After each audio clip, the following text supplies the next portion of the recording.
Kun Big Boleedha.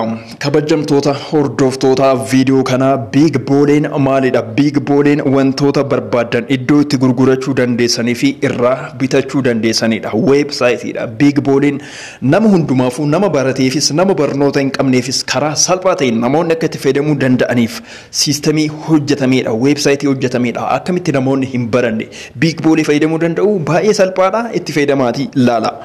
Okay, jalqaba irratti Big Bolee keessa akkuma seentaniin Big Bolee erga jedhee booda baga nagaadhaan dhuftan isiniin jedha. Afaan Oromootiin jechuudha. Big Bolee nutu hojjete jechuudha.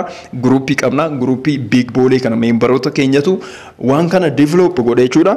Kanaafuu hundi keessanuu Big Bolee akka itti fayyadamtan isin affeeruuf dhufe jechuudha. Viidiyoo kana keessatti haalli itti fayyadamasaa akkamii baay'ee salphaadha. Isinitti agarsiisa jechuudha.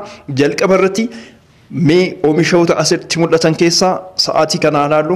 Sa'aatiin kun keessa isaa yeroo bantan maal isiniin jedha? Big Bolee baga nagaadhaan dhuftan erga jedhee booda kunoo sa'aatiiwwan garagaraa ni argitu. Isuma ta'ee jechuudha. Duraa duuba isaa ni ilaaltu.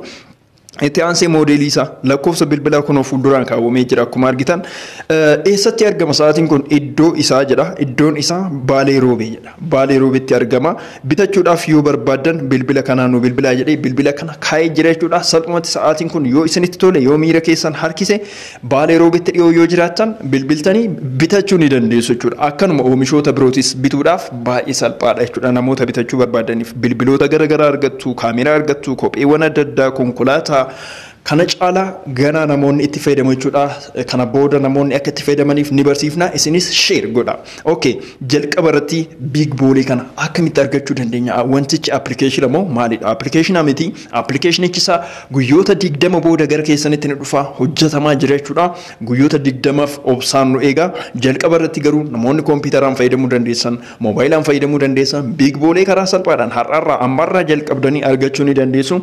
Kunoo applicationii Chrome fayyadamee Big Bolee banee isinitti agarsiisa akkamitti akka argatan jechuudha. Namoonni kompiitara fayyadamtanis browserii fayyadamtanii argachuu ni dandeessu. Warri moobaayilaatis Chrome qofa miti Operaadhaan argachuu dandeessu. Browseroota hundumaanuu ni hojjeta jechuudha. Okay, keessa erga seentanii booda iddoo search jedhu kanatti Big Bolee jedhaati barreessa. Big Bolee erga jettanii booda .com bigbolee.com bigbolee.com jecha tana sammuutti qabadha. Baay'ee salphaadha. Meeshaa bituu yoo barbaadan, gurgurachuu yoo barbaadan bakka namni keessan jirutti, bakka namni biyya keessanii jirutti, bakka wanti isin dhiyeessitan sun waan isin dhiyeessitan san namoonni barbaadan bakka jiranitti jechuudha. As keessatti meeshaa keessan, oomisha keessan beeksifadha. Bigbolee.com erga jettanii booda search goona. Waan isin ajaa'ibu baay'ee saffisa jechuudha. Baay'ee saffisa jechuudha. Baay'ee saffisa hoosuu isin banaa weebsaayitichi. Okay, kuna weebsaayitichi nuuf banee jira kabajamtoota hordoftoota chaanaalii keenya. Weebsaayitichi yeroo banu haala kanaan bana. Weebsaayiticha kana keessa erga seentanii booda namoonni baay'een jechuudha bitachuudhaaf akkam akka ta'e kunoo reefu isinitti agarsiiseetiin jira. Waan as keessa jiru isinitti agarsiiseetiin jira. Wantoota tokko as keessa search gochuu yoo barbaadan kunoo iddoo searchii tana ni tuqxu. Kaataagorii kan jedhu kana dhiistanii search kan jettu iddoo tana keessa jechuudha. Achi keessatti waan suqxan san barreessitu. Fakkeenyaaf ani amma achi keessatti kaameraan barbaade Canon kaameraa jedheen jira. Canon kaameraa kan jettu tana ergasii bakka diimtuu tanan tuqaa search baay'ee salphaadha jechuudha. Haalli itti fayyadamasa kunoo Canon kaameraan kan as keessa jiru naa dhufee jira jechuudha. Canon kaameraa 5D dhufeera, 7D dhufee jira. Amma gurgurachuuf namoonni barbaadanu, bitachuu warroonni barbaadan akkuma bilbilaa sanitti lakkoofsi isaanii kaawwamee jira. Warroonni gurguratan iddoon isaanii ibsamee jira. Itti bilbiltanii dhaqxanii irraa bitachuudha. Waan san ija keessanii ilaaltanii jechuudha. Jalqaba irratti qarshiin kafaltanii jiru. Dhaqxanii erga meeshicha ilaaltanii booda lookaalii walirraa bittu jechuudha. Asirratti garuu iddoo namni hundumtuu haaluma salphaadhaan argatu keessatti argamuudhaaf kan garaan dhufne jechuudha. Amma namoonni gurgurachuu barbaadan akkamitti gurgurachuu danda'u? Baay'ee salphaadha innis. WhatsApp qabaachuu qabdu. WhatsApp namoonni daldala taatan meeshaalee garagaraa gurgurachuu barbaadan kan hojjetes haa ta'u, kan hin hojjetinis haa ta'u, jumlaadhaanis haa ta'u, chirchaaruudhaan illee haa ta'u, akkasuma immoo warri kireessuu barbaadan itti fayyadamuu ni dandeessu. Akkamitti fayyadamuu dandeessu? Kunoo send your product kan jettu tana iddoo greenii tana iddoo buleetan jechuudha. Ishee sanirra gadi ni tuqxu. Yeroo isarra gadi tuqxan ofumaa isaatii dhaqee WhatsApp keessan keessa seenaa jechuudha. Appilikeeshinii weebsaayitiin kun WhatsApp keessan bana jechuudha. WhatsApp keessan erga bantanii booda iddoo tana tuqxanii suuraa ergitu. Suuraa meeshaa sanii, suuraa waan isinii maxxanfamu, akka isinii maxxanfamu kan barbaadan san suuraa isaa ergitu jechuudha. Meeshaalee xixiqqoo irraa jalqabdanii erguu ni dandeessu. Haga barbaadan jechuudha. Suuraa 3 ol ergaa.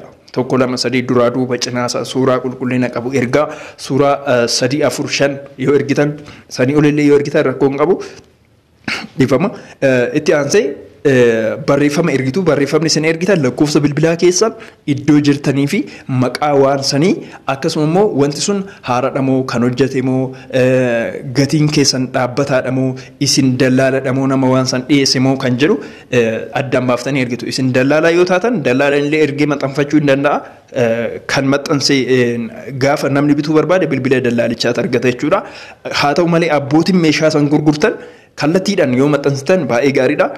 Sana booda haala meeshaa sanii nutti himtu nuyyuu isin gaafanna jechuudha. Namoonni isin moderate godhan, namoonni isin dubbisan ni jiru. Isaan iyyuu isin gaafatu jechuudha. Haala saniin gara weebsaayitii kanaatti kan maxxansu nuyi ta'a jechuudha. Gara WhatsAppiitiin nu dubbistu jechuudha isin. Haa ta'u malee kallattiidhaan dhuftanii kallattiidhaan bilbilaan jechuudha. Wanti isiniin galiin tokko yoo jiraate walumaa galatti jechuudha. Wanti isiniin galii yoo jiraate biig boolee keessa erga seentanii booda iddoo fuulduraa kana yoo tuqxan kunoo iddoo kana yoo tuqxan kallattiidhaan bilbila maaneejera dhaabbata kanaa isinii fide jechuudha. Kunoo anamma as keessatti maaneejera jechuudha. Yeroodhaaf jechuudha. Anatu maaneej godhaa jira. Kallattiidhaan naa bilbiltanii waan kanarratti bal'inaan meeshaalee wanti hojjetan yoo isin dhibe, wanti ergitan yoo isin dhibe jechuudha. Meeshaalee hedduu maxxansuu yoo barbaadan naa bilbiltanii na gaafachuu ni dandeessu, qulqulleeffachuu ni dandeessu jechuudha. Kanaafuu biig booleetti fayyadamaan isiniin jedha. biigbolee.com baay'ee salphaadha, baay'ee namatti tola. Afaan keessaniin hojjechuudhaaf nama akka keessanitti hojjetu, nama waan isin dhiyeessan barbaadu argachuudhaaf biig boolee irratti yeroo dhiyootti immoo gara appilikeeshiniitiin ni dhufna. Wal argina jechuudha. Hangasiif waan isin dhibe gaafadhaa yaada keessan irratti hundaa'ee gara viidiyootiin deebisaniif hin kenna. Biig boolee keessatti sooshaal miidiyaa keenya argachuu ni dandeessu. Iddoo gubbaa kana yoo tuqxan fakkeenyaaf yuutuubii keenya argachuu dandeessu. Telegiraamii keenya, feesbuukii keenya illee asitti ni dabala jechuudha. Ni argattu. Haala kanaan addunyaa wajjin haa deemnu isiniin jechuu fi galatoomaa ulfaadhaa. Baay baay.